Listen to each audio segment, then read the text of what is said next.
మన జీవితంలో కొన్ని బంధాలు మాటల్లో చెప్పలేనివి, కానీ ఎప్పటికీ మన హృదయంలో చెరిగిపోనివి. అలాంటి ఒక మధురమైన ప్రేమే పెంపుడు కుక్కలతో మనకుండే అనుబంధం.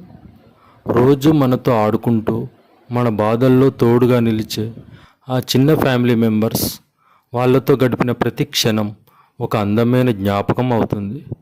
అలాంటి అమూల్యమైన జ్ఞాపకాలను ఎప్పటికీ దగ్గరగా ఉంచుకోవాలనే ప్రేమతో మా కస్టమర్ గారు తమ పెంపుడు కుక్కల ఫోటోలను ప్రత్యేకంగా ఫ్రిడ్జ్ మ్యాగ్నెట్గా ప్రింట్ చేయించుకున్నారు. ఇది కేవలం మ్యాగ్నెట్స్ మాత్రమే కాదు, ఇది ఒక ప్రేమ కథ, ఒక అనుబంధం, ఒక శాశ్వత జ్ఞాపకం. తమ ప్రియమైన పెంపుడు కుక్కల చిరునవ్వులు ఇప్పుడు వారి ఇంటి ఫ్రిడ్జ్ మీద ప్రతిరోజు కనిపించే జ్ఞాపకాలు అయ్యాయి. మీ ప్రత్యేకమైన జ్ఞాపకాలను కూడా ఇలాగే అందమైన కస్టమైజ్డ్ గిఫ్ట్గా మార్చుకోవచ్చు. ఇట్లు మీ Riddhi customise gift articles, Hanamkonda. ఇప్పుడే ఆర్డర్ చేయండి. 7337058037. Thank you.